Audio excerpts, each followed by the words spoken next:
క్రీడా ఆంధ్రప్రదేశ్ యొక్క state annual general body meeting క్రీడా ఒంగోలు చాప్టర్ హోస్ట్ చేసింది. ఈ సందర్భంగా రాష్ట్ర నలుమూలలో ఉన్నటువంటి 22 చాప్టర్లో president secretaries other representatives attend అవ్వడం జరిగింది.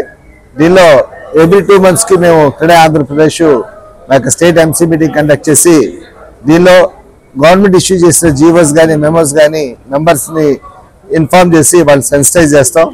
రెండో ఆస్పెక్ట్ ఏంటంటే వాళ్ళకి ఏదైనా ప్రాబ్లమ్స్ ఉంటే ఎంఈడి ఇష్యూస్ కానీ రెరా కానీ అలాగే రిజిస్ట్రేషన్ కానీ బిజినెస్ సంబంధించిన ఇష్యూస్ ఏమైనా ఉంటే కనుక ఆ చాప్టర్ కన్సర్న్స్ ఈ వేదిక ద్వారా మాకు రిప్రజెంట్ చేయడం, దాన్ని మళ్ళీ మేము గవర్నమెంట్కి రిప్రజెంట్ చేసి దాని యొక్క ప్రాబ్లమ్స్ సాల్వ్ చేయడానికి ఈ యొక్క ఎంసీ మీటింగ్స్ ఉపయోగపడతాయి. మరి రీసెంట్ గా చూస్తుంటే government of Andhra Pradesh various GOs issue చేయడం జరిగింది. మెయిన్ నాలా అనేది రెవెన్యూ డిపార్ట్మెంట్ లో ఉన్న పరిధి, దాన్ని రివోక్ చేసి దాని ప్లేస్ లో లోకల్ బాడీస్ కి ఇవ్వడం జరిగింది. అలాగే ఈ మధ్య జిఎస్టీ కూడా రెజ్యూమ్ సిమెంట్ మీద 28% 18% తగ్గించడం, మిగిలిన కాస్ట్ ఆఫ్ మెటీరియల్స్ ఏది కన్స్ట్రక్షన్ మెటీరియల్ ఉన్నాయి దాని మీద ప్రైసెస్ తగ్గించడం, ఇవన్నీ కూడా కాస్త రియల్ ఎస్టేట్ సెక్టర్ కి మంచి ఊతం ఇస్తుందని చెప్పేసి ఈ సందర్భంగా మీకు మనవి చేస్తున్నాం. మరి రిజిస్ట్రేషన్ ఛార్జెస్ సంబంధించి దానిలో కూడా డెవలప్మెంట్ అగ్రిమెంట్ ఉన్నది 5%ని దాన్ని మళ్ళీ సెక్షన్ 16 ప్రకారం 4% రీఎంబర్స్ చేసుకునే సదుపాయం, డెవలప్మెంట్ అగ్రిమెంట్ మీద 5% ఉన్న స్టాంప్ డ్యూటీ 1% చేయడం, ఇవన్నీ కూడా రియల్ ఎస్టేట్ దానికి ఒక బూస్ట్ ఇస్తుందని చెప్పాలి. మిగిలిన ఆస్పెక్ట్స్ లోకి వచ్చేసరికి ఇష్యూస్ లో ఈ ఫీజెస్ హై రైజ్ బిల్డింగ్స్ లో ఫీజెస్ వేరియస్ ఇన్స్టాల్మెంట్స్ ఇవ్వడం కూడా జరిగింది.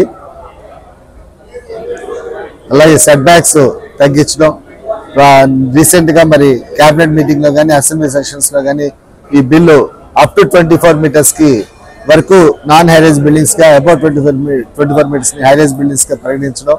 ప్రీవియస్ గా ఇది 18 meters ఉండేది హైరైజ్ బిల్డింగ్స్, దాన్ని 24 meters అండ్ అబౌవ్ ఉన్నదాన్ని హైరైజ్ బిల్డింగ్స్. దీనివల్ల ఏంటంటే కొంచెం అప్రూవ్స్ అయ్యి క్విక్గా రావడానికి, అలాగే కాస్త కన్స్ట్రక్షన్స్ కూడా కొంచెం స్లాబ్స్ హైట్ పెంచుకోవడానికి కూడా ఇది ఉపయోగపడుతుందని చెప్పేసి ఈ సందర్భంగా తెలియజేస్తాను. Thank you.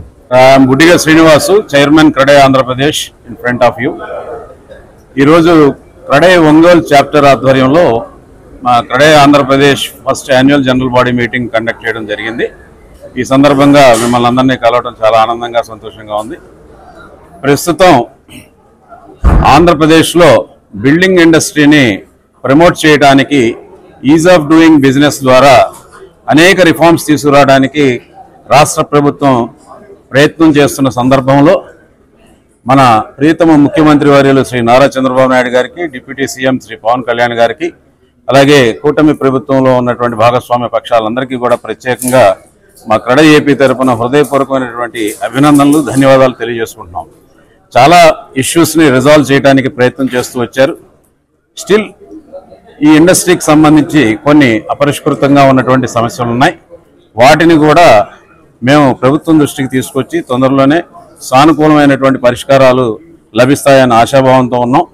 అలాగే కేంద్ర ప్రభుత్వం నుంచి కూడా ఈ మధ్యకాలంలో జిఎస్టీ రేషనలైజేషన్ తీసుకురావడం ద్వారా కూడా భవన నిర్మాణానికి సంబంధించినటువంటి సామగ్రి విషయంలో చాలా సిమెంటు, గ్రానైటు, మార్బుల్ స్లాబ్స్ ఇలాంటి అనేక అంశాల్లో జిఎస్టీ స్లాబ్స్ 28 నుంచి 18%కి, 18 నుంచి 5%కి తగ్గించడం ద్వారా కూడా మా కన్స్ట్రక్షన్ కాస్ట్ కొంత తగ్గడం జరిగింది. ఈ బెనిఫిట్ని మేము ఖచ్చితంగా మా కన్జ్యూమర్స్కి ట్రాన్స్ఫర్ చేయడానికి సిద్ధంగా ఉన్నాం. ఈ రకంగా అటు కేంద్ర ప్రభుత్వం ఇటు రాష్ట్ర ప్రభుత్వం ఈ బిల్డింగ్ ఇండస్ట్రీని ఎంకరేజ్ చేస్తున్న సందర్భంలో రెండు ప్రభుత్వాలకి ధన్యవాదాలు తెలియజేసుకున్నాం. స్టిల్ ఇంకా ఎవరైతే మిడిల్ క్లాస్ హోమ్ బయర్స్ ఉన్నారో వాళ్ళ వైపు నుంచి చాలా డిమాండ్స్ ఉన్నాయి. సో చాలా డైరెక్ట్ బెనిఫిట్స్ ఇంకా హోమ్ బయర్స్కి ఇవ్వాల్సినటువంటి అవసరం ఉంది. ఫర్ ఎగ్జాంపుల్, ఇవాళ ఫ్లాట్ పర్చేస్ చేస్తున్నటువంటి ఒక మిడిల్ క్లాస్ హోమ్ బయర్కి 5% జిఎస్టీ ఛార్జ్ చేస్తున్నారు. 1% కూడా ఉంది ఒక కేటగిరీ, కానీ అది ఎప్పుడో 8 years బ్యాక్ ఫిక్స్ చేశారు. 45 lakhs లోపు ఉన్న ఫ్లాట్స్కి మాత్రమే వర్తిస్తుంది. సో ఇన్ఫ్లేషన్, ద్రవ్యోల్బణం పెరుగుతున్న నేపథ్యంలో ఫ్లాట్ కాస్టులు కూడా పెరుగుతూ వస్తున్న సందర్భంలో సో మేము ఆ లిమిట్ని 90 lakhs చేసి ఆ 1% కేటగిరీలోకి తీసుకురామని చెప్పడం జరిగింది. సో ఆ 4% తగ్గింపు బెనిఫిట్ ఏదైతే ఉంటుందో అది డైరెక్ట్గా హోమ్ బయర్కి వచ్చే అవకాశం ఉంటుంది. Thereby middle class home buyers యొక్క డ్రీమ్స్ నెరవేరడానికి మరింత అవకాశం పెరుగుతుంది. కాబట్టి కేంద్ర ప్రభుత్వాన్ని కూడా విజ్ఞప్తి చేయడం జరిగింది రీసెంట్గా నిర్మలా సీతారామన్ గారిని. Thank you.